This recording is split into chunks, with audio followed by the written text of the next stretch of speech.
They form the largest branch of the southern Bantoid languages.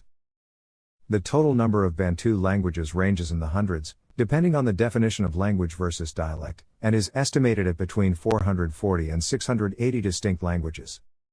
For Bantuic, Linguasphere has 260 outer languages. McWhorter points out, using a comparison of 16 languages from Bangimwa, Bangintamba, Koyomboshi, Likwala Songha, Ngundindri and northern Mozambican, mostly from Guthrie Zone C, that many varieties are mutually intelligible. The total number of Bantu speakers is in the hundreds of millions, estimated around 350 million in the mid-2010s. Bantu languages are largely spoken southeast of Cameroon, throughout Central Africa, Southeast Africa, and Southern Africa. About 1/6 of the Bantu speakers, and about 1/3 of Bantu languages, are found in the Democratic Republic of the Congo alone. See List of Bantu peoples.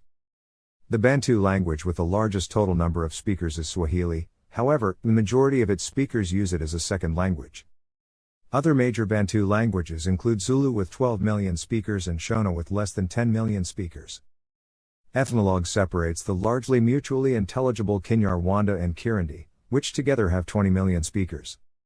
The similarity among dispersed Bantu languages had been observed as early as the 17th century. The term Bantu as a name for the group was coined by Wilhelm Bleek in 1857 or 1858, and popularized in his comparative grammar of 1862.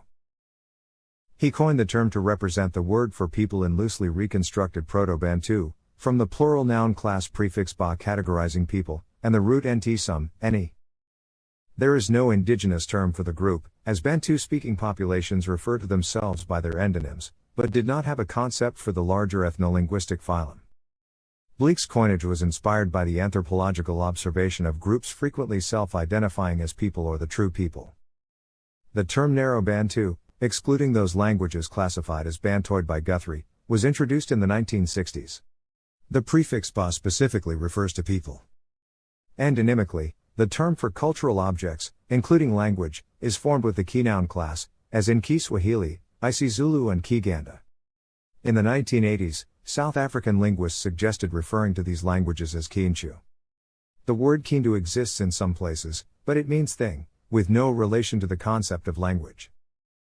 In addition, delegates at the African Languages Association of Southern Africa Conference in 1984 reported that, in some places, the term Kintu has a derogatory significance.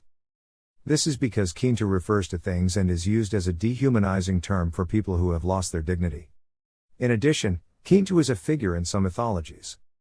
In the 1990s, the term Kintu was still occasionally used by South African linguists. But in contemporary decolonial South African linguistics, the term true languages is used.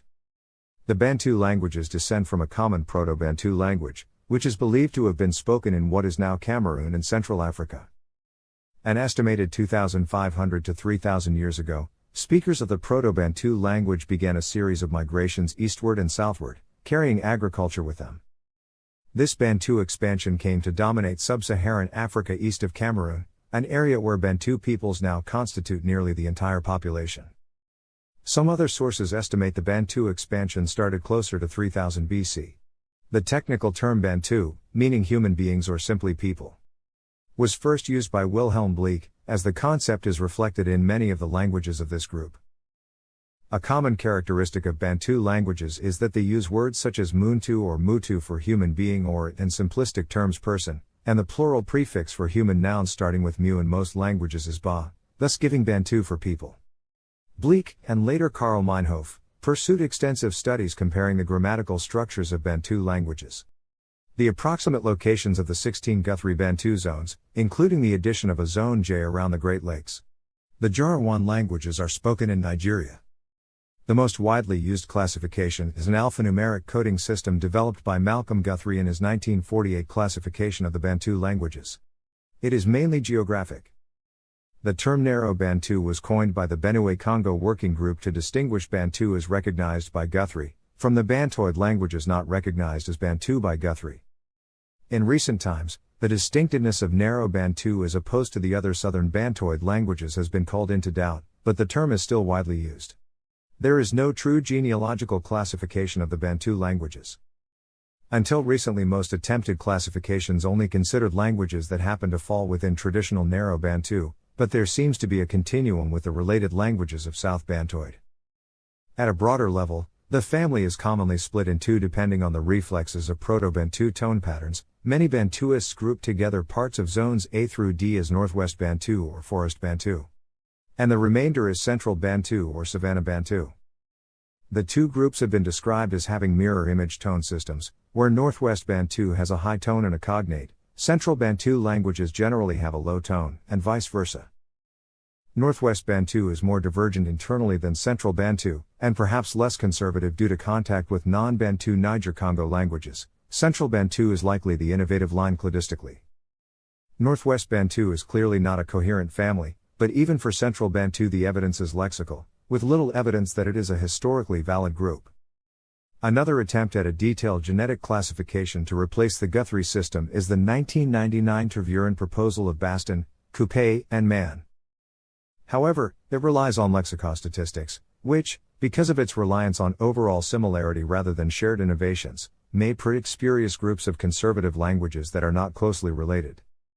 Meanwhile, Ethnologue has added languages to the Guthrie classification which Guthrie overlooked, while removing the Mbam languages, and shifting some languages between groups in an apparent effort at a semi-genetic, or at least semi-areal, classification. This has been criticized for sowing confusion in one of the few unambiguous ways to distinguish Bantu languages. Nurse and Philipson evaluate many proposals for low-level groups of Bantu languages, but the result is not a complete portrayal of the family. Glottolog has incorporated many of these into their classification. The languages that share Dahl's law may also form a valid group, Northeast Bantu. The infobox at right lists these together with various low-level groups that are fairly uncontroversial, though they continue to be revised. The development of a rigorous genealogical classification of many branches of Niger-Congo, not just Bantu, is hampered by insufficient data. Simplified phylogeny of northwestern branches of Bantu by Grolemund. Other computational phylogenetic analyses of Bantu include Curry et al., Grolemund et al., Rexova et al., 2006, Holden et al., 2016, and Whiteley et al., 2018. Glottolog does not consider the older geographic classification by Guthrie relevant for its ongoing classification based on more recent linguistic studies, and divides Bantu into four main branches. Guthrie reconstructed both the phonemic inventory and the vocabulary of Proto-Bantu. The most prominent grammatical characteristic of Bantu languages is the extensive use of affixes. Each noun belongs to a class, and each language may have several numbered classes, somewhat like grammatical gender in European languages.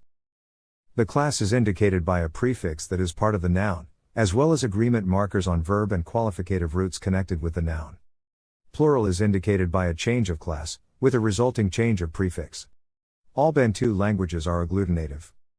The verb has a number of prefixes, though in the Western languages these are often treated as independent words.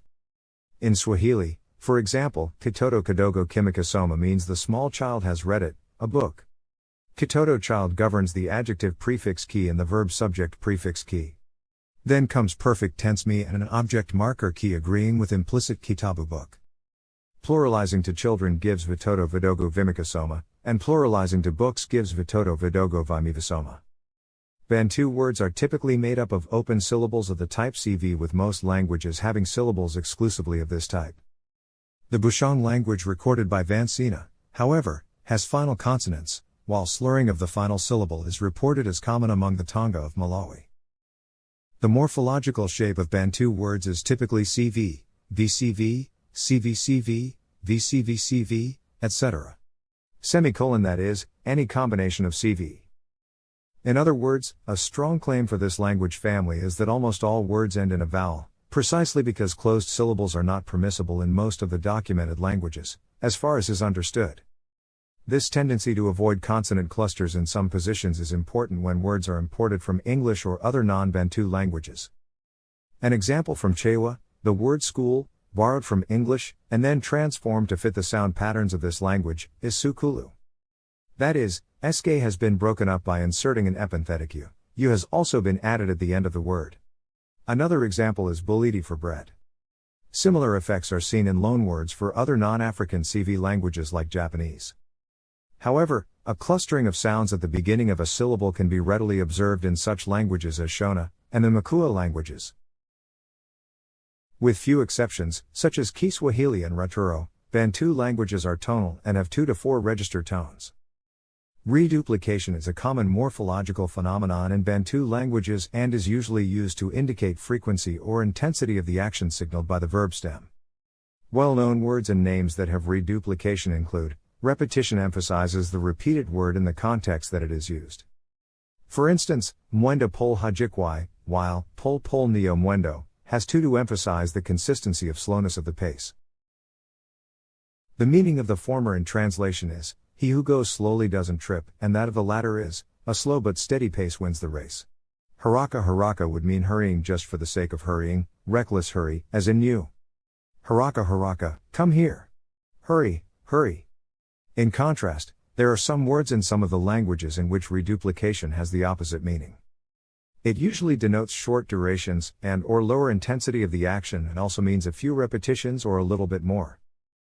The following is a list of nominal classes in Bantu languages. Virtually all Bantu languages have a subject-verb-object-word order with some exceptions such as the Nen language which has a subject-object-verb-word order. Following is an incomplete list of the principal Bantu languages of each country. Included are those languages that constitute at least 1% of the population and have at least 10% the number of speakers of the largest Bantu language in the country. Most languages are referred to in English without the class prefix, but are sometimes seen with the prefix. In a few cases, prefixes are used to distinguish languages with the same root in their name, such as Chiluba and Kaluba, Umbundu and Kimbundu.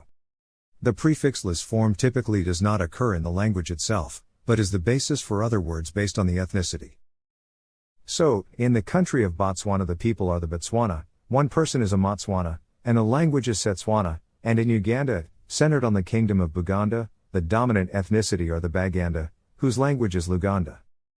Map 1 shows Bantu languages in Africa and Map 2 a magnification of the Benin, Nigeria and Cameroon area, as of July 2017.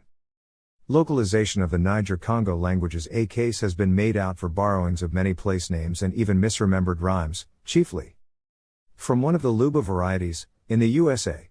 Some words from various Bantu languages have been borrowed into Western languages. These include, along with the Latin script and Arabic script orthographies, there are also some modern indigenous writing systems used for Bantu languages.